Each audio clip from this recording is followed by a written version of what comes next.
Hi, today I'll show you how to replace the U2 IC. This phone basically was completely dead. It wasn't charging, it wasn't coming on or anything.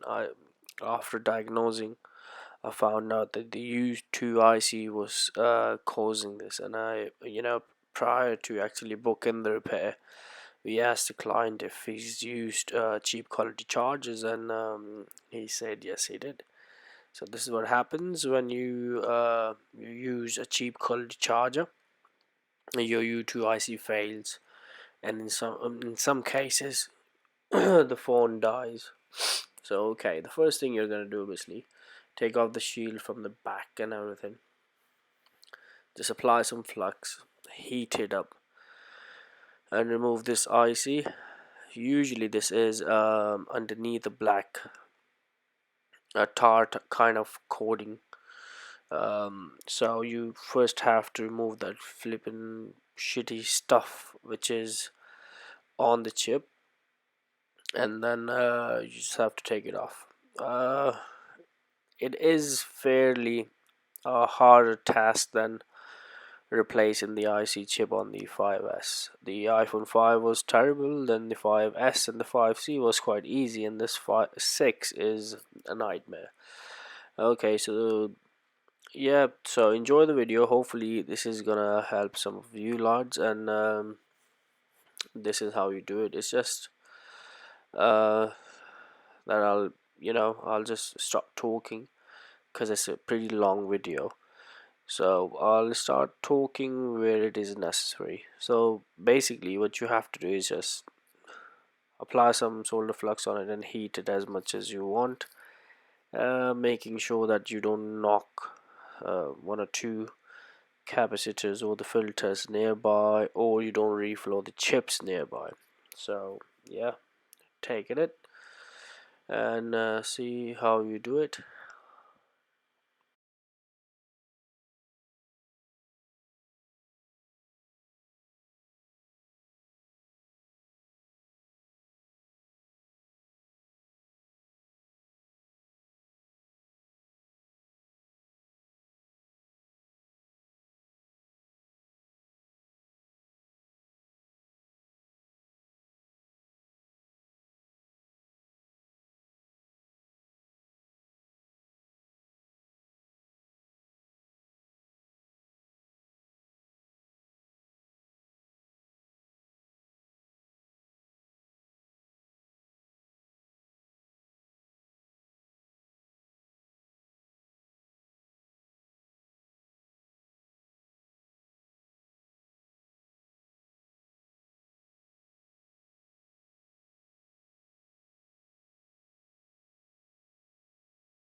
Alright, as you can see, it has actually become a nightmare for me.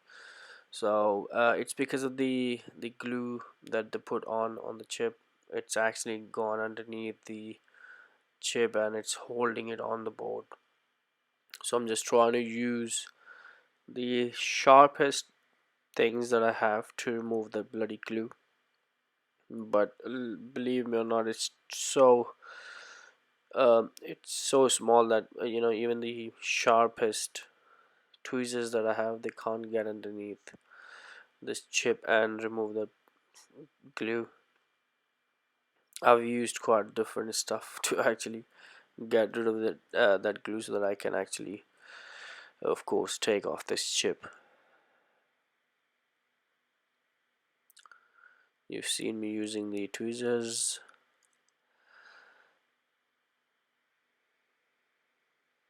Here I was using a charging port of a Samsung Note 10.1, because that was quite thin as well, so it could actually go through the tiniest spaces.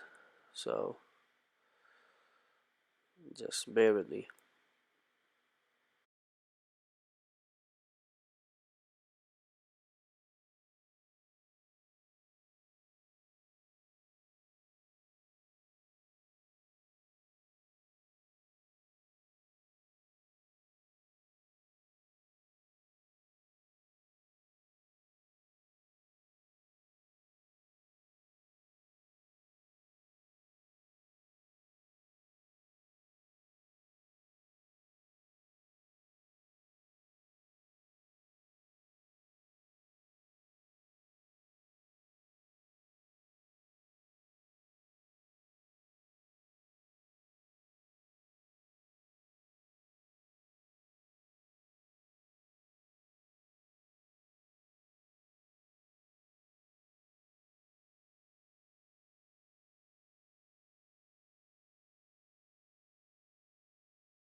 Okay, this cleaning was actually getting on my nerves, so I've just cut it out and just show you guys how to actually remove that bloody chip.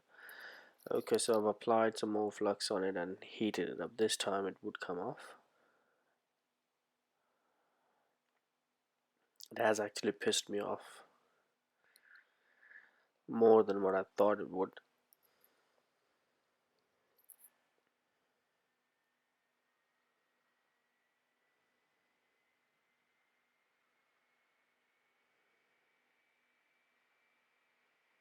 I'm shaking a little bit because I wasn't sure it wasn't showing me the symptom of coming off, but I wasn't actually pulling it. I was just shaking it. Uh, make sure don't you shake it, I would say, but you need to be very confident that you're not gonna rip the pads underneath, because that's gonna be a terrible thing to do. So here we go. The chip is off finally, and we are just gonna do a bit of cleaning and put the new chip on. So I usually tend to put some more solder on the board, because it just gets easier for the wick to actually suck all the solder off.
Okay, so this is the end of the cleaning skills that I had to show you. Well, it's a nightmare as well though, but yeah, it's done.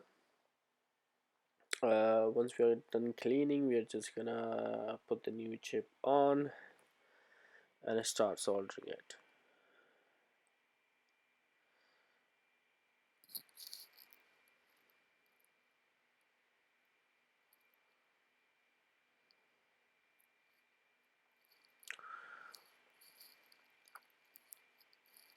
There we go, the new chip has arrived. We are just gonna place it as it should go, so make sure that you know which way it's gonna go. Usually the chip has a small dot on top of it to tell you which way it should go, so have a look in the schematics which way it's gonna go, and put it like that on there. So I usually hold the chip for a bit just to in place and heat it up a little bit, so that you know I can let go of the tweezers.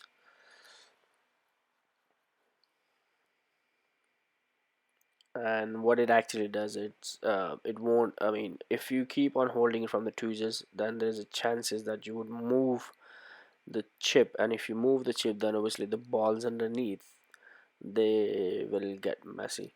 So you just put it in the position, and once you are sure that it's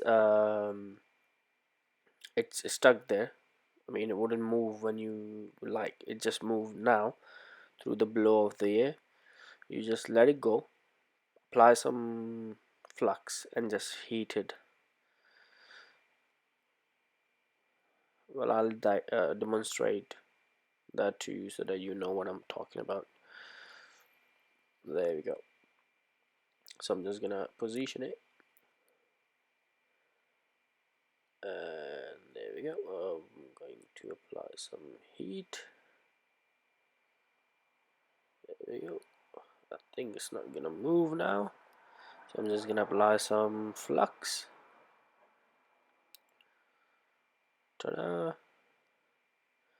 And now the hell time begins.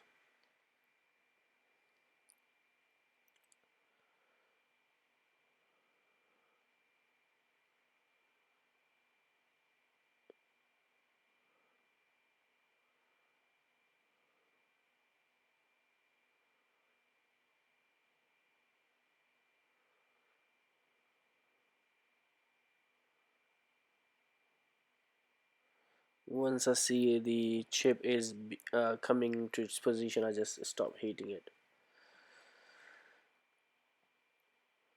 So I guess I did see that moving there, and I've stopped heating it.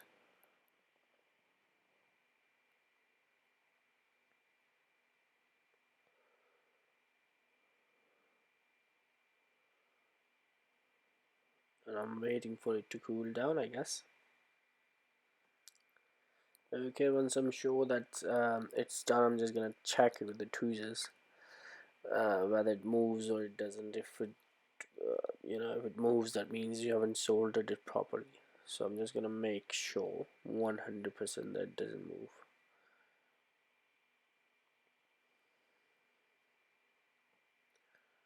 I know the process is taking me longer than it probably would take you, but it's better to be sure than sorry.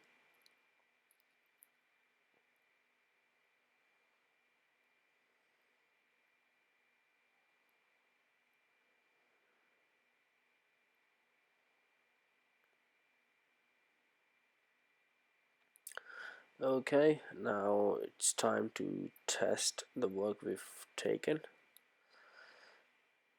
and I'm just gonna put the battery LCD screen and connect the charging port and connect the charger. If the job is being done, then as soon as you connect the charger to the charging port, it should come on, because it wasn't coming on before. Okay, I've decided to in fact check the values of the capacitors and the resistors nearby. I think it had a couple of filters too.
Okay, I'm just gonna connect the charger now just to see if it comes on. Yep, it does come on. This logic board was dead before, just for your information. So by replacing the U2, we've successfully revived the phone.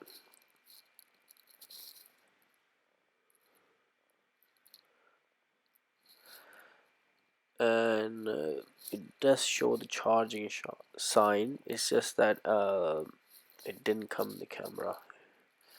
So I'll take another shot after I'm done assembling the phone, and I'll show you a quick shot.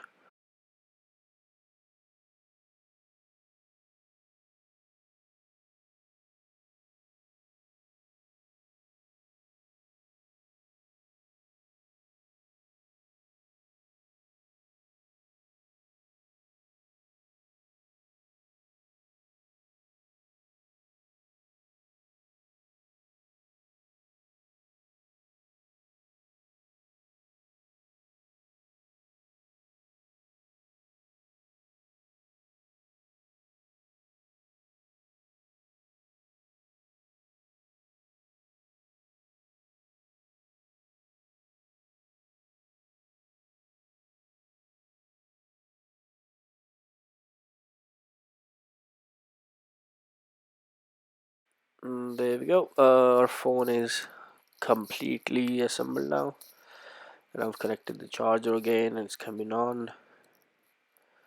And hopefully it'll show you the charging sign,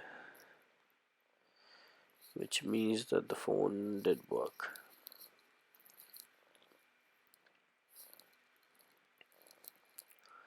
There we go, the phone has come on. I don't know why it's blinking. I think it was the LCD screen, but it went fine afterwards. I think it's the camera. I don't remember the phone was doing it like this, to be honest. Maybe it's in the recording only, and that's what I hope for. Okay, I can see that it's charging, and it is on 41% right now. Just to show you guys that I have not been wasting my time on it, I'll let it go up, even if by 1%. If it goes up even by 1%, that means the repair that we took on this logic board was a success. Otherwise it would have been going down instead of going up.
Here we go. As we can all see that it's gone up, so which means the repair was successful.